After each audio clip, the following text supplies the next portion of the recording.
Welcome to the Amp Hour. I'm Dave Jones from the EEV blog. And I'm Chris Gamble of Contextual Electronics. Using StreamYard, we're doing Yes, video. we are. So we're if you want live. to watch this, you can look at, where are we? What's the Amp Hour on YouTube? Although we still have two channels, don't we? Sort of, kind of. Yeah, one I of don't them, think anyone's seen the old one. We have an No. old one, but no one's seen that. Technically, it exists. Yeah, so on our Amp Hour, the Amp Hour YouTube every week uploads the audio. So if you just wanted to listen, you could do that. Now we're also going to have a video thing. Well, maybe not every week, but we're trying it for now. And we are featuring, I don't know if the old logo, the old globe the logo. Old Cleveland. Yeah, Cleveland and from a Sydney decade ago. connecting Yep. around the globe. Oh yeah. Yep. Yep. That's my handiwork right there. So It was clear. Where did you go after Cleveland? It wasn't. Was it straight to Chicago from Cleveland? yeah, Cleveland to Chicago. Yeah, Yep. wasn't Yep. okay. Yeah. Seems like Yep. there was another. It's one been in 5 there years now. somewhere. 5 years. 5 years in a month. So. Yep. And then I'm leaving. And you officially have your new house. I do. Yeah, closed up on it, and Congratulations. Yes. thank you. Though you I'm had not. a few issues. I did. Yeah, I'm probably not gonna talk about those on the air, but No. that it was not real estate. Not my favorite. All right. There's some fun stories. If people ever catch me at a meetup, I'll tell some of those at a Yep. meetup. Just say you Right. want to hear about real estate. But yeah, back into the world of stressing about other things like moving and setting up labs and all that stuff. So Got it.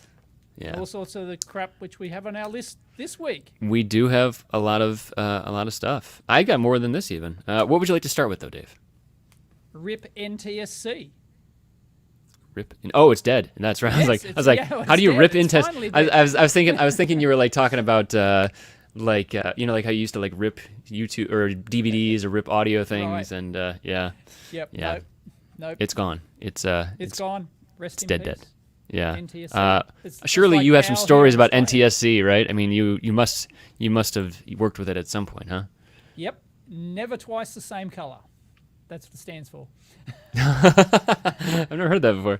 That's No, great. Really? You've never heard No, of that? I never really dealt with it. I NTSC. mean, Right. I mean, okay. yeah. Video. Yeah. yeah. And it's It's a NTSC. thing. What's the It's- other one? yeah. The other scan. It's like scan type, right? That's kind of like what it refers to. Yes. Yep. And there's PAL. We PAL. didn't use that here. It was PAL. Phased array. Yeah.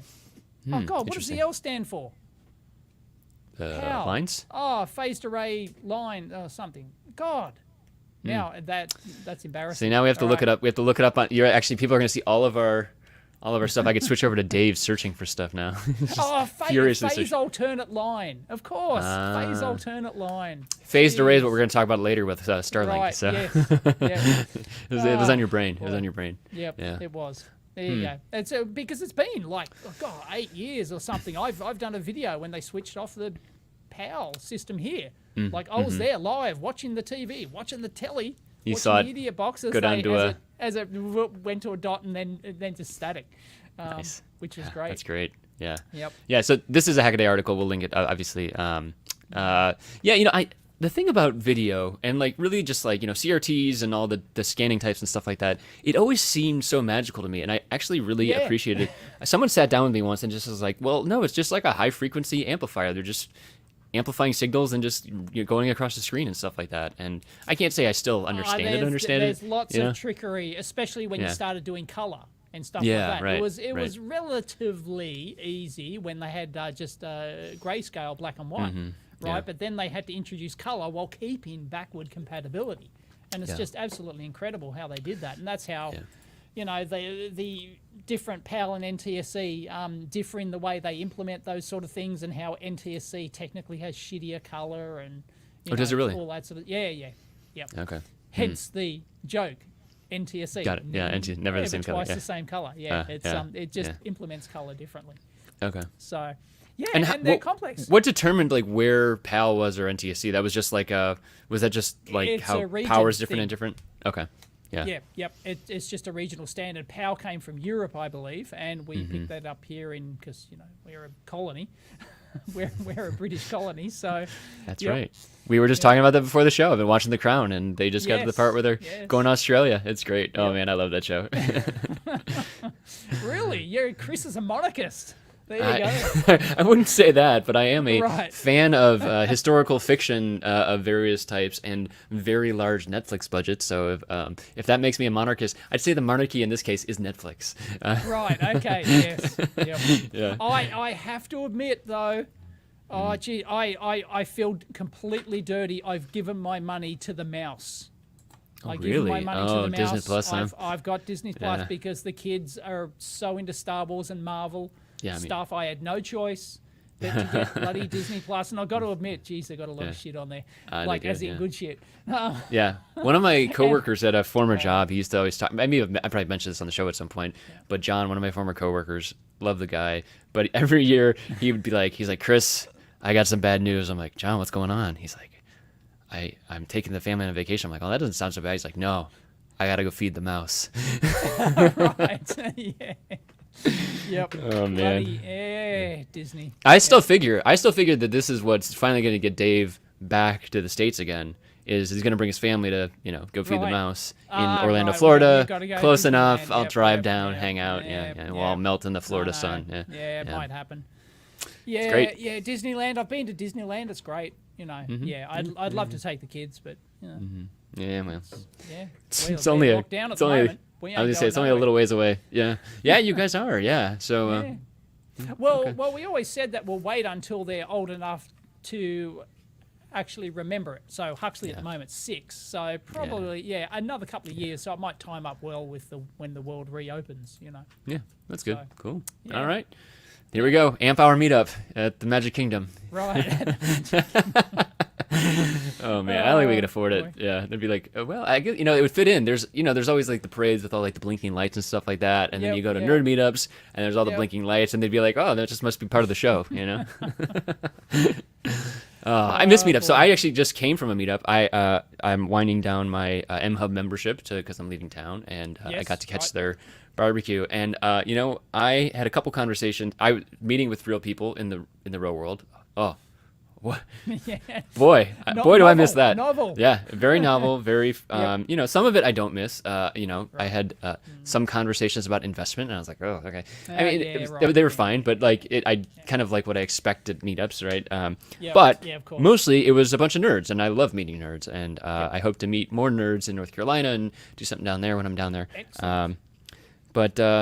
Yeah, it was actually interesting because it's like we had some good conversations around like just like what networking actually means, and we've talked about it here too. It's like I always had this really negative connotation to it, but what I really think about is like the stuff I was doing. I was just going and geeking out with other nerds, and then trying to keep in touch with them later, right?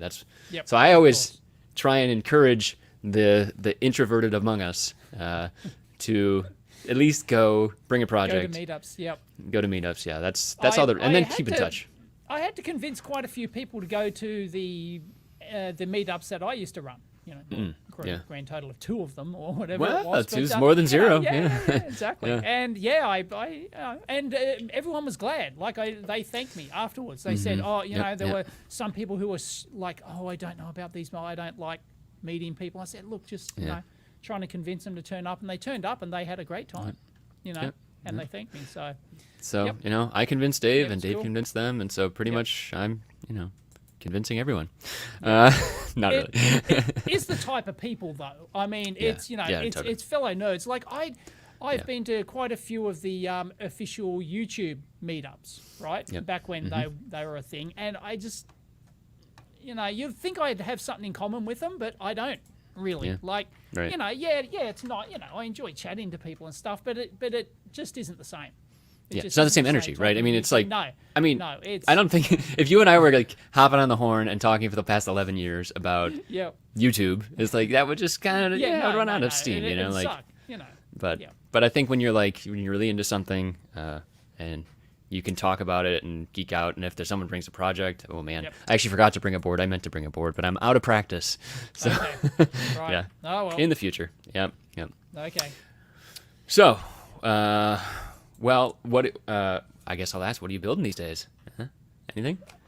What am I building? Oh, I'm building something on Breadboard at the moment. I'm about to shoot a Yeah. video after All this. right. Well, Bread- it's a transistor and a relay, dude. Oh, hey, look, my last Advanced breadboard. stuff. I can actually show my breadboard. This is the stuff that you Yeah. wouldn't see on the, so I'm doing this for, some of my day job stuff, but like, Boy, you want to see some dogs breakfast soldering? I did some Breadboard. Oh, it's not gonna focus. It's real bad. It was just like the fastest thing I could do. And, so yeah, go watch. It works. Yep. That's right. Yeah, the electrons don't care. No. Yeah. Boy. Yeah, I mean, breadboarding, it gets the job done sometimes. As long as no, people no, know totally. the restrictions, like relays, slow stuff, no big deal. It's kind of having that it's like electronics epochs, right? You need to know epoch. How do you say EPOCH? Is that epoch or epoch? No. Epoch, right? No. Is this some sort of acronym I'm not aware of? No, it's like different eras of time, right? Oh, epoch, right? As in as in an era. Okay. Yeah, exactly. Yeah. Yes. Yeah. But like having different time scales of electronics of human interaction times or computer interaction times or just kind of having that as a relative measure, I think is really important.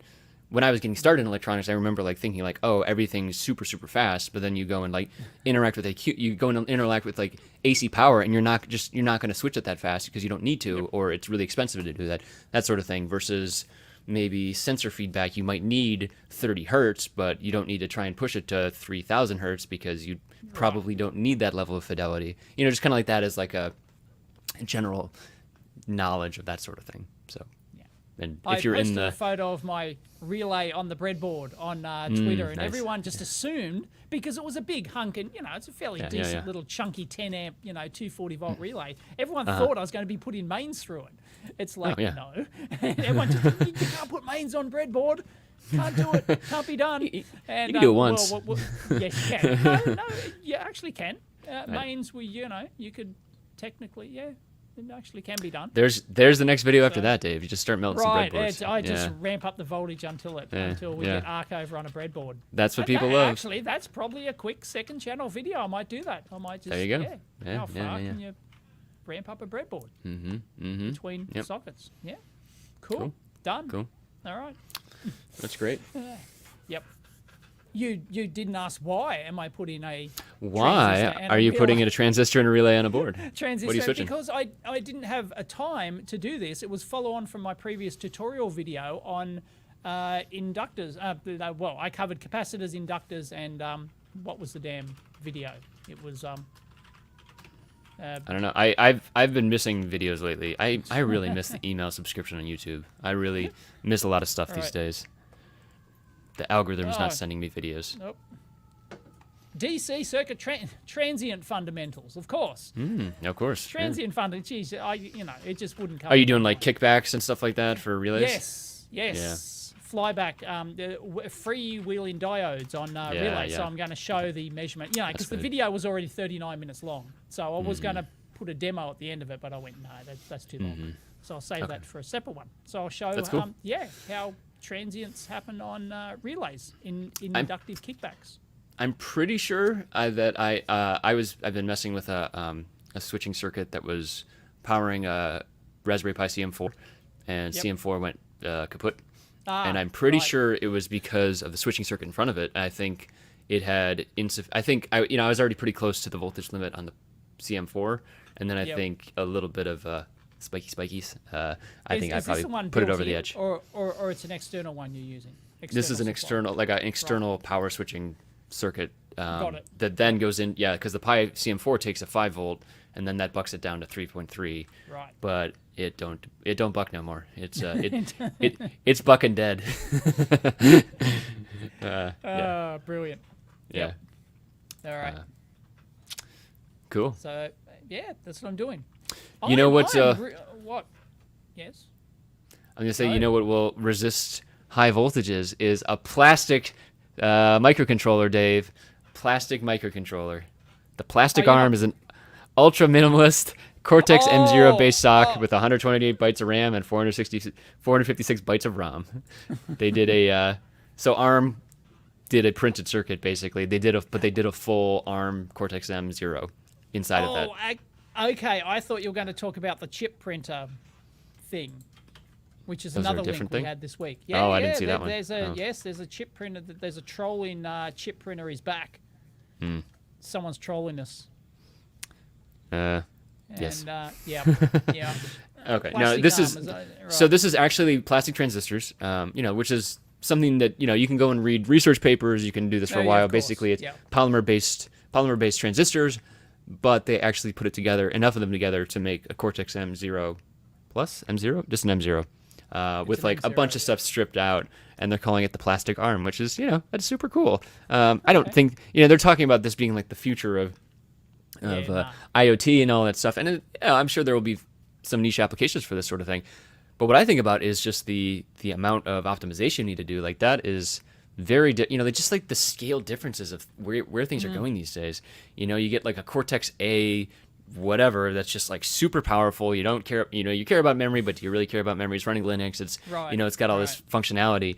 And then on the other end is like this, dinky little Cortex M0, and it's super optimized, which there's always been there, but there's still new frontiers. It's a 4-bit version. I thought the M0 was like 32. I think they probably had to really mess with things, Then it's not an M0 anymore, is it? It's a something I don't actually. else. They'd have to I couldn't tell you what else, defines an M0. I figured it would be a register set kind of thing that would define an M0 more than maybe but I don't know. The register set is going to vary based on the architecture, right? And if you just suddenly change it from a I don't know. I don't know, Dave. I don't know. That's weird. Yeah. All right. Yeah. All right. Yep. Anyway, Yep. it's got 2,300 transistors in it. It was fabricated 10 micron process technology. No. I see what you're reading wrong here. Oh, we can zoom in. It says the first commercially produced processor was a modest 4-bit CPU with 2,300 transistors. Okay. Sorry, I'm out of date. Am I? Okay. Yeah, it's okay. Right. Yeah. Yes, I didn't. Right. Okay. Oh yeah. Okay, so they're talking about the 4004 or something. Okay. Mm-hmm. Right. Yeah, I think so. Okay. Yeah. Silly me. 10 micron. Yeah. Try and get one of those made these days. 10 micron, where they're actually still like the width of a human hair. Yep. But anyways, yeah. So they're doing Cool. plastic-based transistors, and Yes. yeah, it's pretty neat. All right. Research Cool. papers, right? But Yep. maybe this is moving us towards Chip printable. printer. Nope.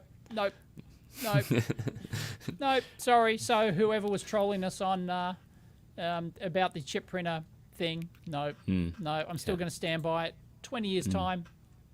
What you'll still be years buying time. on DigiKey and Mouser and Farnell's is your regular silicon. I mean, the startup thing. So like this is the trolley one is referencing a super research kind of thing. It's like there's going to be stuff like this for a while, right? They're going to be referencing, but I think there are some, it's moving it towards commercialization and viability is more interesting to me as well, much to Dave's delight. So, yeah. It'll be a niche for Yeah, I foreseeable mean, future. For the well, rest of and my like even career, these, I think it'll be a niche. well, yeah. I think about that's my prediction. I'm saying 20 years. I'm saying in 20 years we still will be. I just figured you're going to retire in 5 years or something. Yeah, right. Rest of your career. Yeah. Well, you heard it here first, folks. If there is a chip printer, Dave will retire that day. Right. Okay. Yes, I will retire. I will eat my hat. Oh boy. Yep. Yeah. Nah. I was right. I was right 10 years ago, and damn it, I'm still going to be right in another 10 years' time. I'm telling you. Yeah. Well, 10 years seems like about the time it'll take for the supply chain to iron itself out. There was a post on the EV blog forum about this, There is. saying all their posts are on hold, and yeah, I feel it, man. All their posts, no, all their projects. All their are on projects. hold. Sorry. Yes, that's right. This is RX8 Pilot. RX8. Oh, don't share my screen. Yeah, share yours. Yeah. Yep. Yeah, that's 'Cause cool. Mine's got IP. I'm not logged in. So Yep, it yep. shows extra info. We don't need to show any ads here either. Right. Okay. Sorry, Yeah. I've got to pay the bills somehow. Hey, man, whatever. You do you. Yep.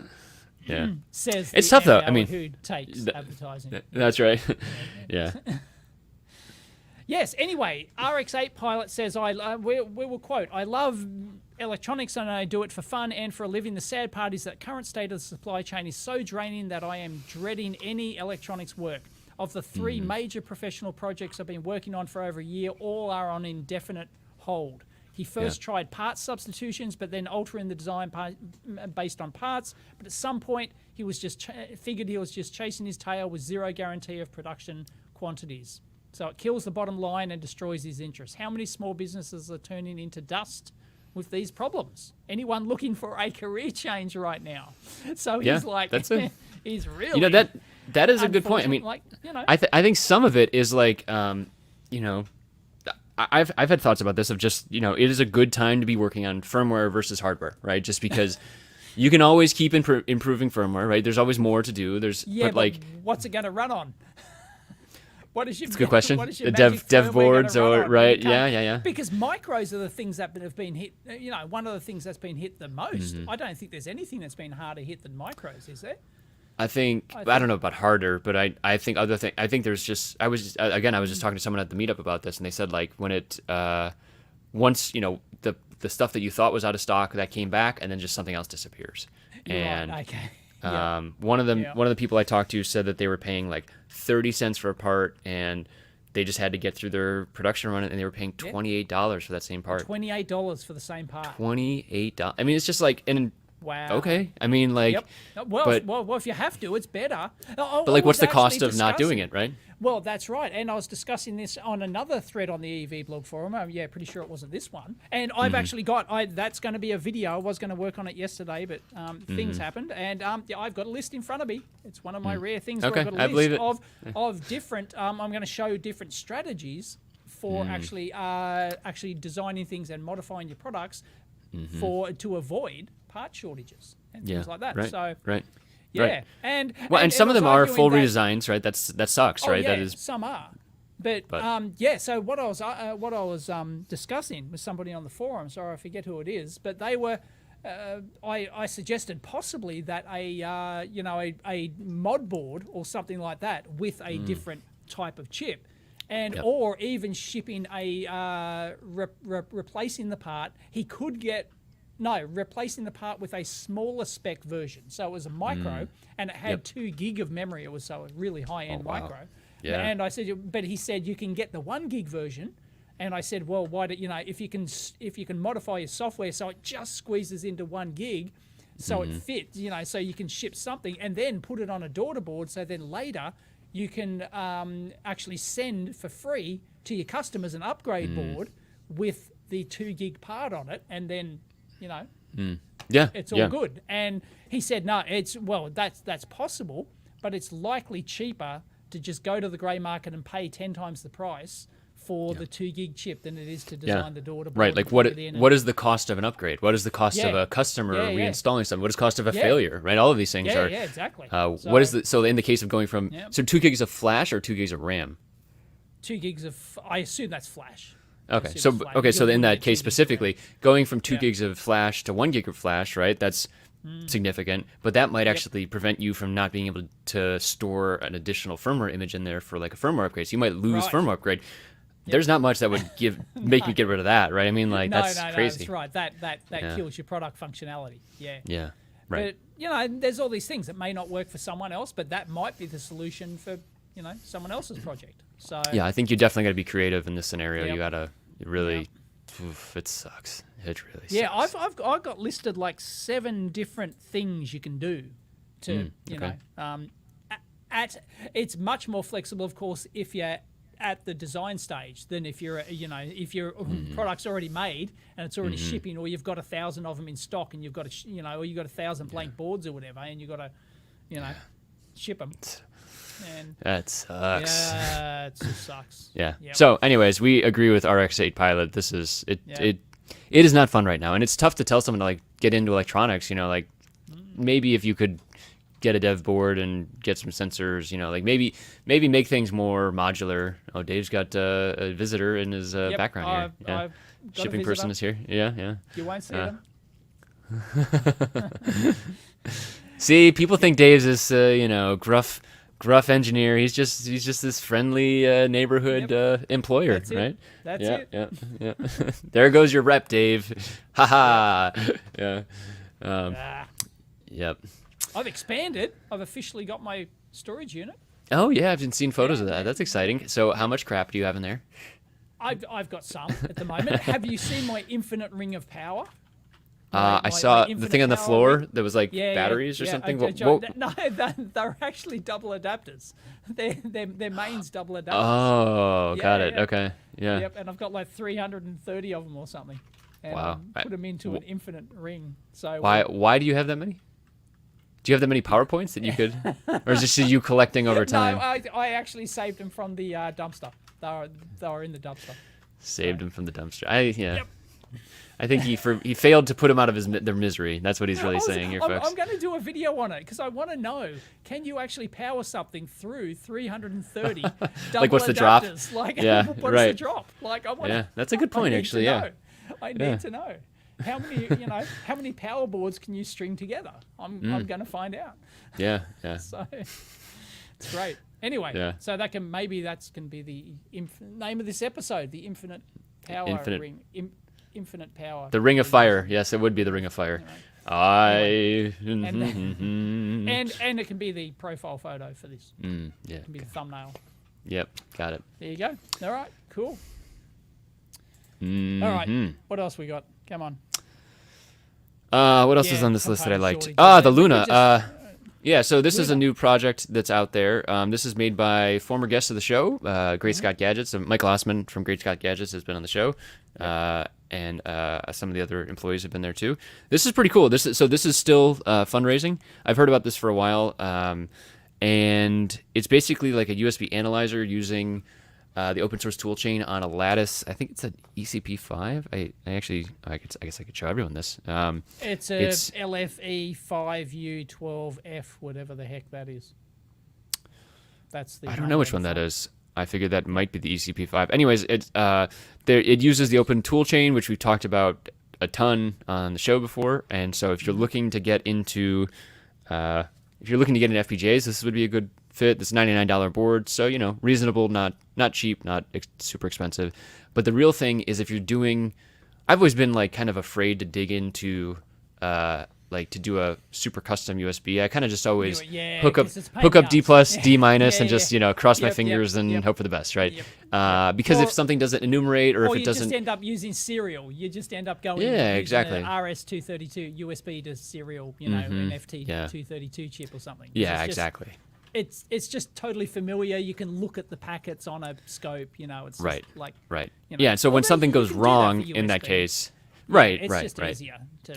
Yeah, and Jay Carlson on on Twitter had mentioned that there are some capabilities for inspecting packets as they come into like Linux and stuff like that. But if you're not doing Linux, if say you're doing like a small embedded device, but you also want it to have USB, this is basically this is effectively a man in the middle kind of not attack, but like a analyzer, right? So it's basically you're talking to one side of this thing, it's passing the packet through, but also reading it and pushing it out the other side. And so in that way, as you push through some bad packets or whatever, it'll help you to analyze it. There will be some an analyzer, or can you modify packets and send them out? I believe there's a way to modify as well. Right, so you can do like a man in the middle kind of thing. Yep. Right. And does it use... I'm trying to find the software. Yeah, there we go. Here. Oh, yeah. Okay, no, I see the software. Meddler in the middle. Yeah, got it. Yep. Right. Yep. Right, so it actually has custom software which displays all your packets and whatnot, hex interface. Yep. Yep. Okay. Yep. Cool. So, yeah, that's great. I think this is going to be a great toolkit. I think about my ABC board. That's got some USB. I've had some USB problems on that before. Yep. And I think at the purely physical layer, you'll still need to. I'm not sure how much capability there is for say you had like a stub trace on one of your USB lines, and it was really impacting it. But it's USB 3.0 would matter more than 2.0, right? This does not do signal in integrity. This is not going to tell you that you've got a. This is not an eye diagram. Problem. No, right? No. Exactly. This is just packet based. But what they talk about is the Beagle 480 and the LaCroix Mercury. So these are basically tools you can buy off the shelf. You can buy from Keysight, LaCroix, Beagle. They're all these tools that basically allow you to do it, but they're expensive, and they compare and contrast further down. I've got a USB analyzer, and it's oh, you do? It's thousands of dollars worth. Yeah, some company sent it into the mailbag for review or something. I see. But it's like thousands of dollars, and the software's complex that comes with it. You know. So, will this only do USB 2, or does it do up to USB 3? I think it's only 2. Yeah, because I think it's doing high USB 3 speed. is really hard. Yeah, I think it's 2 up to high speed though. So the 480. Oh, they have it on here. There's a chart. They do up to the 480 USB 2, right? That's right. Yeah, which would be the expense of the Beagle 480, which is like $1,300. So, anyways, so it's cool. No, more it's good nice stuff. that there's a lower cost solution. How much is this going to cost? It's $149 for the kit. With a case. That's with a funky case. That's it's right. But it's under $100 for that's very impressive for a USB tool. And it's all open sourcey, is it? Is it all? That's right. Yeah. So if you're doing stuff with the FPGA stuff, you can use some of the software on there. Face Dancer, that's I think Kate's software, or is that maybe Micah's software? I don't remember. Luna. Luna is some of the other stuff that they have from Great Scott. So they have like their plug-in boards. So it's like the Great Scott 1 or something like that. Anyways, they have a whole suite of boards out there. But this is I think it's going to be good. We'll see how it goes. It lasts until the 26th of August. So get it now while it's hot. Yeah. Yep. Nice. I like it. Yeah. What have you used that one you've had on site? Yes, I've used the USB. Yeah, we. Oh, cool. Yes, I've had to use it. So, and they're complicated beasts. So it's like that's why I don't blame anyone for avoiding anything to do with USB unless you're converting it to RS-232 or something like that. And that's right. And you don't need to unless your product needs the data rate.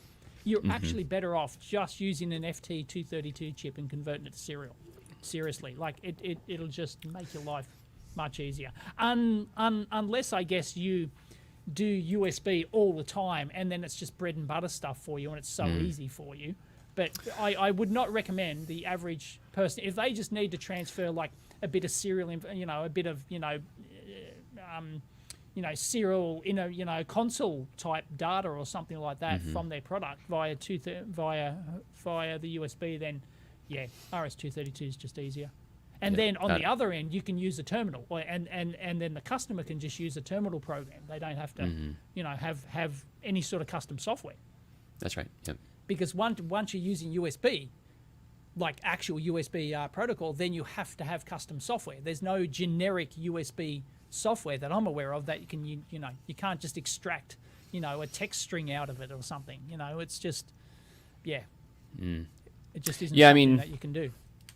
I'm going to be out of my depth here, but I know that like if you do USB to serial, you will need, say you wanted to load up new firmware, you have to have a bootloader on the micro. Oh, at least. No, I think some of the, I was just going to say if you have new USB native, I think you might be able to push stuff without, you need, like you said, you need software on the host side, right? But you can do both. There's no reason why you can't do both. If you've got a micro that supports firmware updating over USB, which some of them do, right? You just put like there's a pin that you can strap when you power on or whatever, and that'll put it into bootloader mode, right? And some of them will do it via serial, but others will do it via USB, I believe. So there's no reason why you can't put an FT232 in parallel with that as well, and then feed that into the serial pins of your micro. There's no reason why you can't do both, I don't think. I'm sure people will correct me, but I reckon that's possible. Yeah. I reckon you can have your cake and eat it too there. Okay, all right. Yep. Speaking of FPGAs, you had posted this link. I started reading it. I didn't get too far in it, but the FPGA designer who didn't get a job. So what was this? Scroll right to the end. That just gives you the skinny. Okay. Let me pull the it up. bottom line. If you aren't interested in learning using formal methods, my recommendation. Okay, I see. So basically, this was someone that was looking to hire a young engineer, and he basically the stuff I had read so far is that he was kind of putting him to the test, and that young engineer, him, yes, yeah, and that young engineer kind of just opted out and said, "Nah, this isn't for me," or said, "I'm not into this sort of thing." Yes. That sort of thing. Well, he was doing it on behalf of a client, because he was the FPGA expert for a client, right? And the client doesn't know about hiring FPGA people, right? Right. So, right. Yeah. So he was like actual, a front-facing kind of thing. He was front-facing, so he was like weeding out the the people, and he does FPGA tutorials as well. You know, you can buy and courses. You can buy his courses and stuff. Oh, like that. cool. Okay. Yep. And so he teaches FPGA fundamentals and processes, the proper processes. That's his thing, you know, is that he's all about proper processes for development, for hardware development, right? And FPGA and digital development, right? And he had someone who he deliberately had an example where it was faulty and the person had to debug it and fix it, right? They had to fix this faulty VHDL example or Verilog or whatever it was, you know, had to fix this example. And they deemed that to be doing, the person rejected doing it, refused to do it because they wanted to do design work, in quote marks, and they thought that this was verification work, that this was, you know, actually beneath them. That, you know, without realizing that this was a test, you know, look, no, you'll get a real design work. I'm testing that you can do this sort of stuff because it's important. And this digital designer who advertised themselves as a specific digital designer didn't want to do this verification and fixing work, you know? Yeah, so it is interesting. I mean, I think job. Some of it is like, you know, there's definitely some ego in here and there's expectations in here. Totally. And I mean, like, I'll be honest, like coming out of school, I thought I was going to be like designing all new things, right? And it's just like, you know, some of that's just, that was bad expectations, right? It was like, oh, you know, Chris is going to go and look for a job as a design engineer and it's in the title, so I should be able to design stuff, right? Design stuff and So who was I was talking to someone recently that was talking about like, you know, just the amount of time that you're actually doing design versus something else. It's minuscule, you know, like it's just all, especially in a corporate job where there's overhead and meetings and everything else. It's just not a big part of what you do. Unfortunately, you see, first off, I think it's like you should cherish it. And in this case, like I think it's the stuff. Yeah, the stuff that leads up to it too is like you need to be able to test. You need to be able to test your own work, let alone you know, someone else's work. And in this particular case, you need to be able to debug something and get it working. I mean, and this person refused to do that. Yeah, they just went, no, I'm a design engineer. I don't do verification and debugging. It's like, well, okay. Right. It's like, does your design work the first time every time? Like, exactly. I wish someone would have told me that like just the importance of debugging. You know, like it's a tough thing to, you know, like debugging is its own skill, right? It's its own thing, and some people are very good at it, and young Chris was not, and current Chris is a little better. You know, and it's more logical than I would have guessed too, right? It's more like it's more of a controlled process. Like I think the best debuggers are the people that have seen a lot of things, obviously, right? The olds like yourself, Dave. That's right, yeah. So I think seeing a lot of things is really important. I think being maybe not regimented, but like being calm. Like for me, I still freak out sometimes, and that kind of thrashing is just not that useful. So like having kind of a process, your own process, whatever it is important, and then doing logical deductions from that. It's more like a Sherlock Holmesian than anything else, right? Yep. You know, trying to make logical connections based on Unfortunately, debugging is also one of those things. I've covered this in many of my repair videos as well. It's also repair, you know. Yep, totally. Repair and debugging, same thing. You know, really, pretty much. Yeah, I think that's right. Same sort of mindset. I think the only difference is you actually touch the soldering iron to it at the end. Right, you actually physically. But we have to do that with debugging as well. You've got to hack things. You've got to get. Okay, I don't have any. The best way to debug this is to solder a lead onto a pin and then and change the firmware so it flashes this when it goes into routines and stuff like that. You know. Right. And or hook on an LCD. I wouldn't be the first Sure. person who, to debug something, has hacked in an LCD and then added some LCD code to my project, and then because then it can output strings. It can output you can do that on a serial port, and then your scope. I just think like a little LCD is just Sure, it's more the turnaround time might be faster, might be more heads up kind of thing. So that's great. So I think Or you mastery might build of that in from the start. You might build Sure. that in from the start if you're a designer who goes, oh yeah, it'll be handy to have like a secret pins on there. You got spare pins, or take them to a header that goes off to an LCD or something, and Yeah. Yep. Someone was talking about that with like the first thing they do on a digital project. It might have been on Embedded FM or someone like that, somewhere like that. But they talked about the first thing they do in an embedded project is they create their own console so that you basically can set up console commands from there. And I just like never really thought to do, but that's a great idea. Just have it respond over serial. You can always do output, but why not take some input too, right? Actually have some standardization there.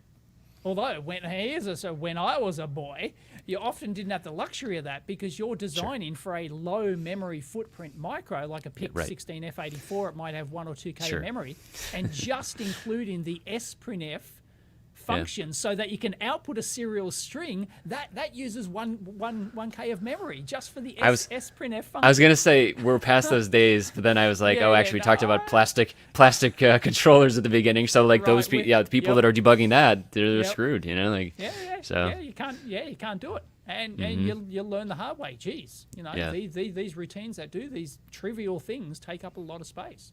That's right. That's right. Anyway, I was what was I talking about? I was mentioning that during the repair debug process, I still can't remember what I'm going to say. I'm just waffling until I know it's going to pop in. That's okay. I got something to say. So I think another thing is something that obviously comes up on your channel and other channels is like I think having a solid grasp of testing tools as well, right? I mean, I think that having maybe your favorites, but like the presence of mind to be able to walk up to a couple different types of test equipment. Maybe you don't own it, but maybe you can navigate menus, right? That might be something that just trying to figure these things out is an important skill set as well. And then maybe having your own tools that you go back to each and every time as well, right? So that sort of thing. I agree. And how do we do, Dave? Do we shake tools anything loose? Yes, I do remember what I was going to say. Great, when you're debugging or repairing stuff like this, sometimes too much knowledge is a bad thing. Like because your mind will just go, oh, it can't possibly be. You can't. It's very difficult for an experienced design engineer, an experienced repair person, to go from, to actually follow strict process from first thing is I'll smell, right? Something like that. And anyway, all these interruptions process, here. Right? Sorry, the phone's ringing and it's that's fine. Okay. It's just, I think you don't have to have strict process, but I think one of the things that I think about is do whatever you want. Maybe you're past having strict process, but I think one like process thing would be to track your changes, right? So for me, the thing that has been a centering force in my life is just to write a stream of consciousness journal every time I'm doing it. Like, here's what I tried. Did it work? No. Did it work? No. Right? And that kind of thing. It doesn't have to be regimented of like, first you check the power, then you check the serial bus, then then you check the I2C. But you can, as I was saying, the more experience you get, the more things that you will tend to skip because your mind is going, no, it can't possibly be that. But sometimes you're going to come a gutser and it will be that. It will be that in a subtle way that you haven't encountered before. And, so you can spend days, hours, days, weeks actually debugging something because you skipped a simple step that you thought was so simple it can't possibly be that. But it was in some other, often obscure way. Like, I feel like the then a healthy kind of check on yourself is like when you're in the one thing that I try and tell myself when I am in it deep up to here, as you can see if you're watching the video, is check your assumptions, right? That's always the big one to go back to, right? So, and like literally listing them out too. That's another one. Like I assume that serial is running at 19200 or 96, exactly. And sometimes that's like rubber duck debugging kind of too. And exactly. I've done that many times. Why isn't my scope decoding this serial string? I've got it set to the right baud rate. And then when you finally you get desperate enough that you go in there and actually measure the time. Measure the time, and, and calculate the actual clock rate, and you go, oh, geez, it's the wrong baud rate. Yeah. It's like, You're like looking around, you're like, oh, yeah, nobody saw it. Nobody saw it. It's cool. Nobody saw it. I spent, hours on this and stuff like that. Or some things, when you enter the hardware, this doesn't happen in the software. I'm not going to say it doesn't happen in the software realm, because it could under some obscure circumstances. Intermittent faults. Is there such a thing as an intermittent software fault? I can kind of imagine a scenario where it might be possible where your compiler might give you a different result each time, but you can also have hardware problems manifest themselves as intermittent software problems. But I'm talking about assuming the hardware's perfect. You shouldn't, in theory. Like, is a machine completely repeatable every single time? Yes, every single time. Yes. Yeah, or you're getting cosmic rays bombarded. Right. Right. Well, all of those things that are like random. Is it always hardware then? That is the randomness, right? Right. Yes. Yeah. Is the answer? Yes. It's it's going to be hardware. It's always our fault, Dave. Yeah. Us hardware designers. Yeah. But like sometimes, in the hardware realm, especially in the repair realm, I've done a video where I went through my methodical process. I tested the power supplies. They're all fine. It turns out it was the power supply. It was just an intermittent problem with a diode bridge after it heated up. The little bond wire inside the diode would lift off, and then it would half rectify, and then it would cause the rail to drop. And but you didn't see that because you measured it, and unless you're continually measuring it. That's where, like, I ended up using 2 scopes, I think. I ended up having, like, 8 channels or something, just measuring all the different rails at once, just continuously monitoring them. And sure enough, one of them eventually dropped out, I think. That's great. Yeah. Yeah, I mean, I think it comes down to being methodical, tracking your progress, documenting after the fact. And to give myself my own segue here, documentation. Holy crap. Did you see this thing? The embedded resume. Yeah. Man, this is. I saw this thing on. I think it was on Reddit or similar. It was someone. Twitter, I think. Yeah, someone was trying to get a job. I don't know if he has in the meantime. Basically, he built a thing as a resume item, and then he called it embeddedresume.com, and does the it's thing great. Actually do anything? It actually doesn't matter. The point is, it doesn't matter. I think if it does. Does well, I think it does because he was trying to do like fully capable, like it has software on it and stuff like that. But I think, I think if you truly documented your failures as well, that could be, its own thing. But this is Aaron Vorse. I wonder if the resume idea came, like, I'm going to build this for my resume, or whether or not he just built it and then went, oh, that's a great resume thing. So I just assume that he's currently listening to the Amp Hour, and he hears us talk about projects as a resume builder, and I assume. Who is it? Aaron Vorse, his name is. Aaron Vorse is on the top of the thing here. Yep, great. And we've mentioned this countless times over the years, and I've mentioned in my videos countless times, is that the best thing you can do is publish your stuff. Totally. I think it's changed, right? I mean, like, there's how many magazines are there that publish in these days? But this is self-published, right? Actually, no, there are still magazines. Who reads those though? You know what I mean? Like, this is a way to get it out there. It doesn't. You're right. Yeah. Right. The fact that you get published in there is the point. You can put it on your resume, right? Okay. All right.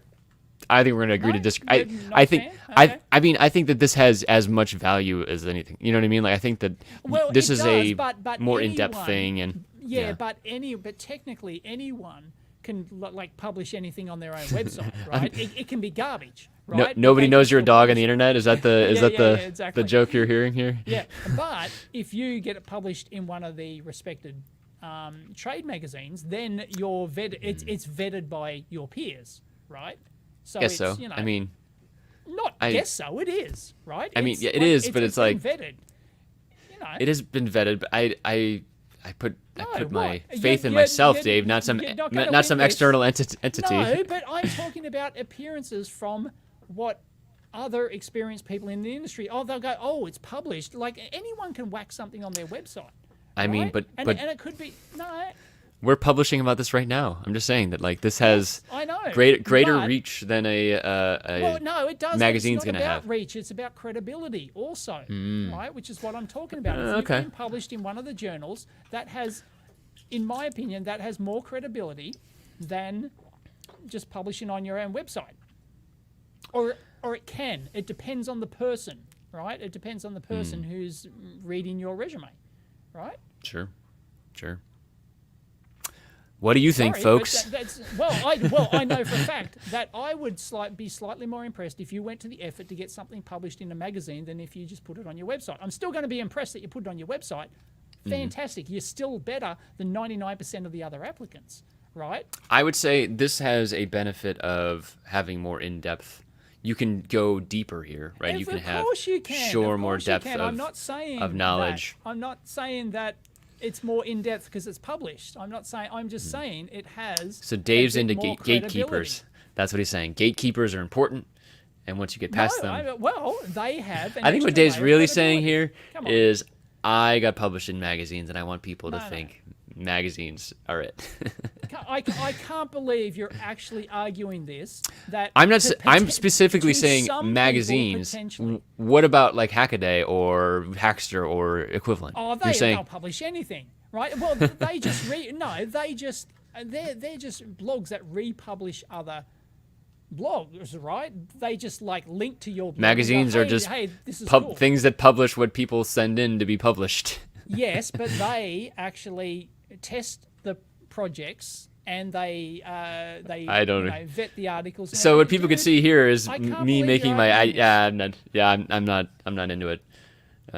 Fine. That's fine. I That's it. know for a fact that there are people out there who will add more credibility that you've been published in a magazine, or you've been published in the IEEE, or you've been published. Oh, wait a in second. We didn't say IEEE. No.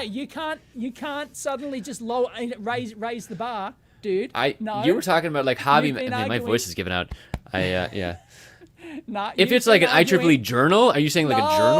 Oh well, now he's going. Oh yes, there is a bar, but it's got to be really high.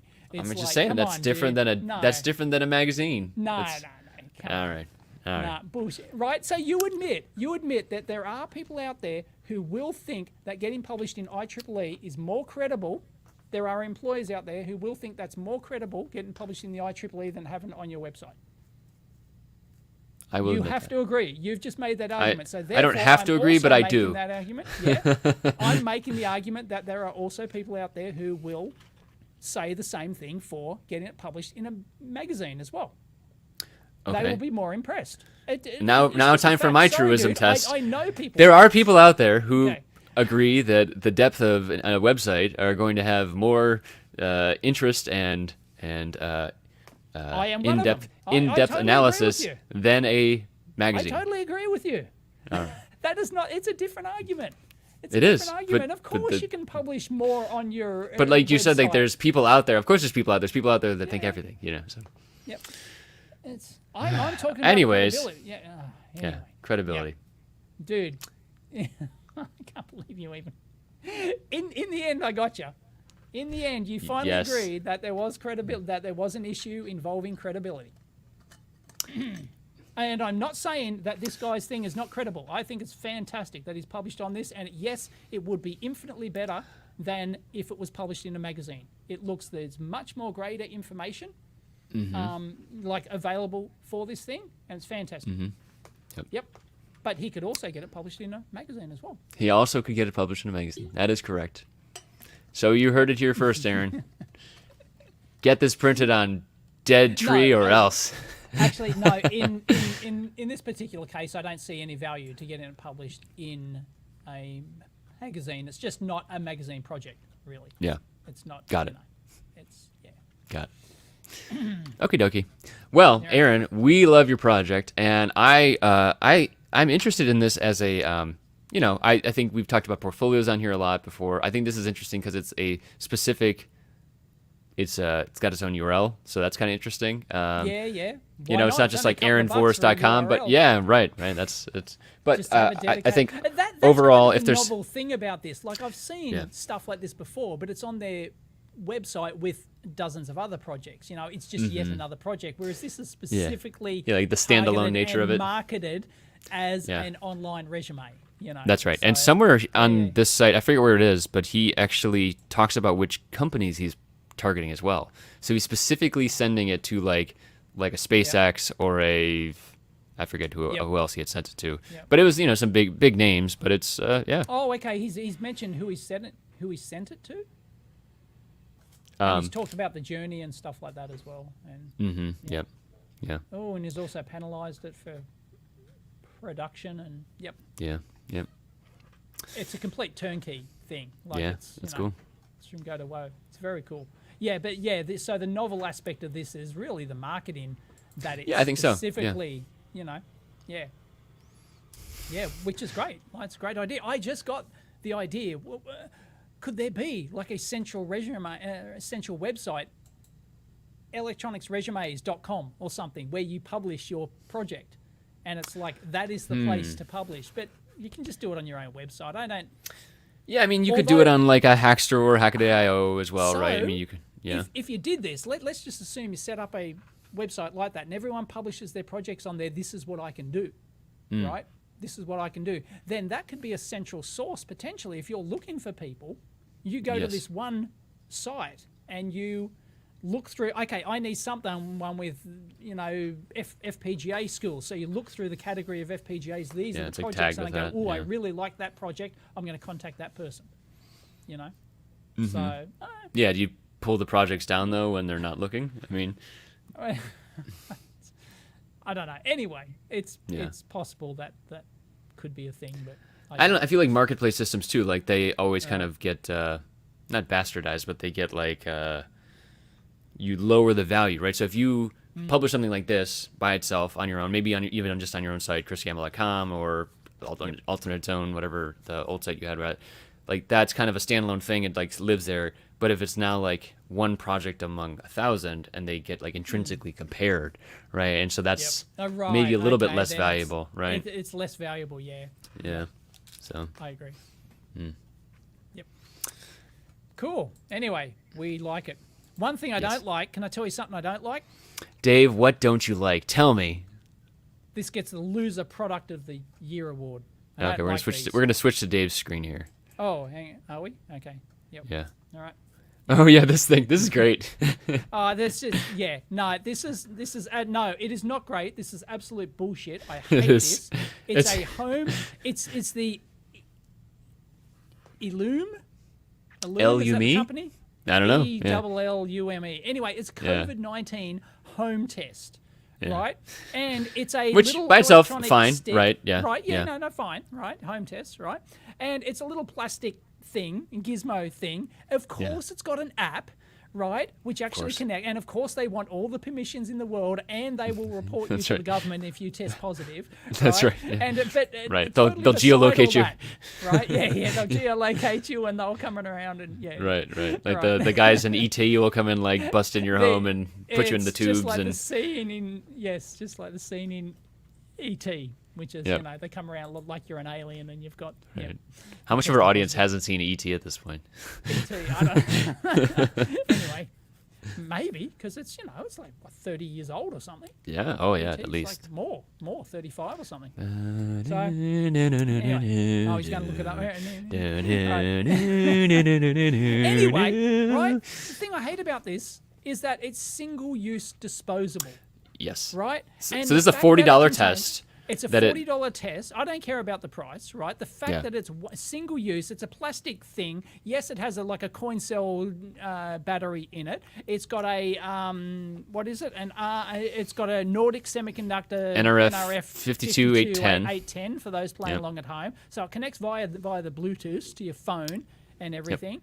And that is the low. That's the low end of that family, right? So the 840 is what I got on my board. That's like a more, right. The 810s is in the cheapest stuff. It's a single-use disposable thing, and the thing that I find really annoying with this, if there was no other way to do it, okay, maybe you can make the argument that well you have to, right? Mm-hmm. But the fact of the matter is, all it does. There's many of these things. There's ones with little LCDs and stuff like that pop up and People have Yep. torn these down before.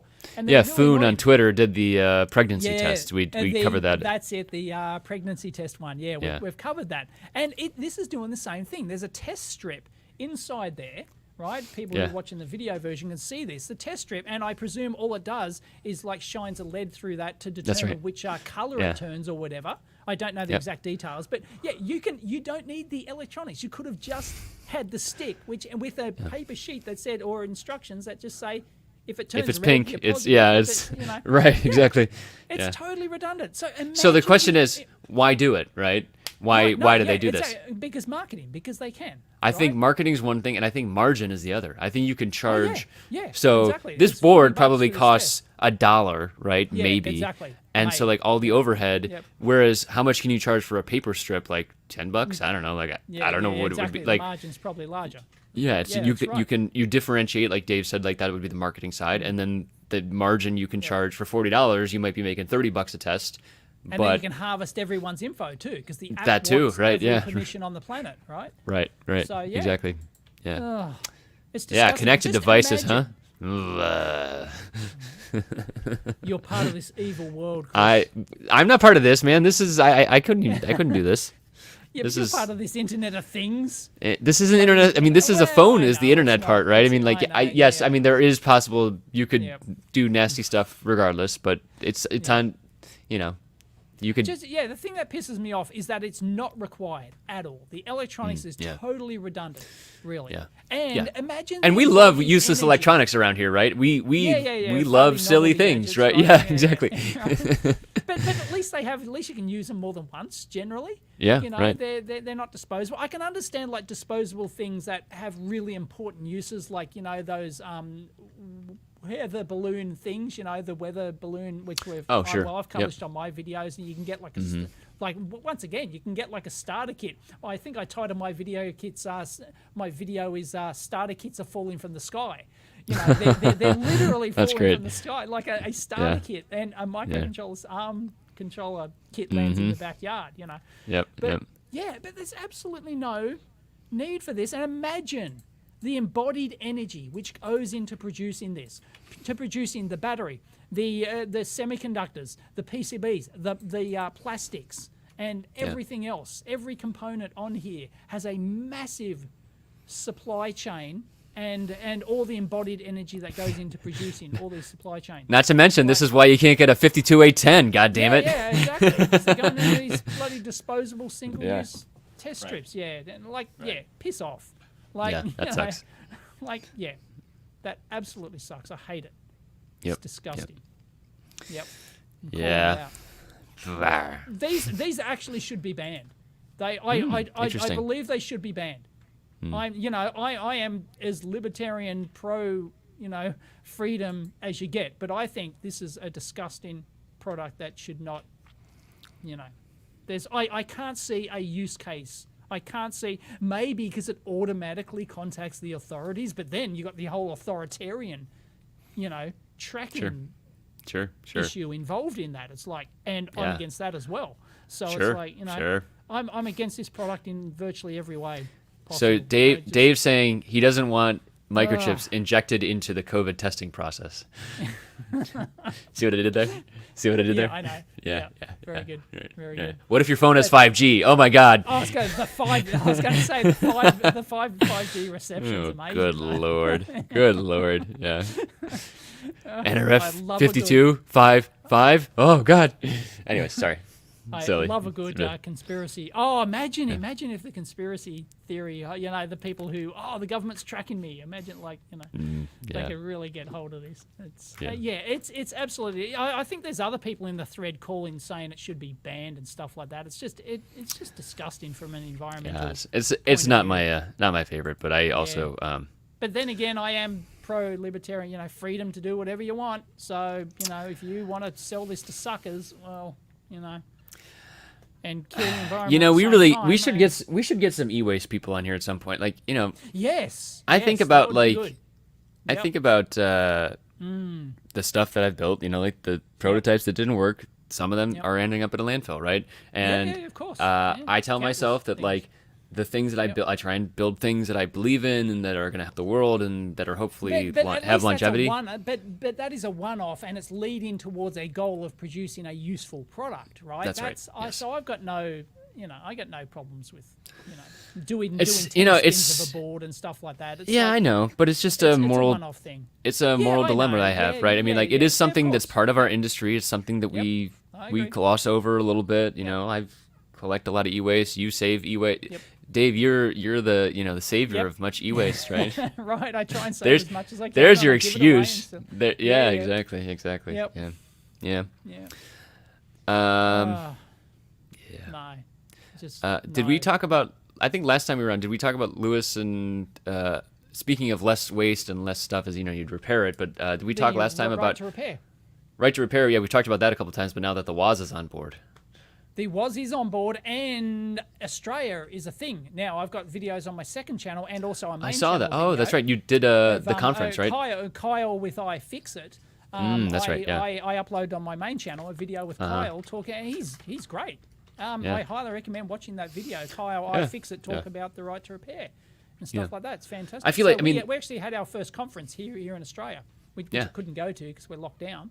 But all the full videos are over on my second channel, so great. We will link to those. And I think that repair is important, right? For having for reducing e-waste, right? I mean, like for reducing some of the stuff that we do, like the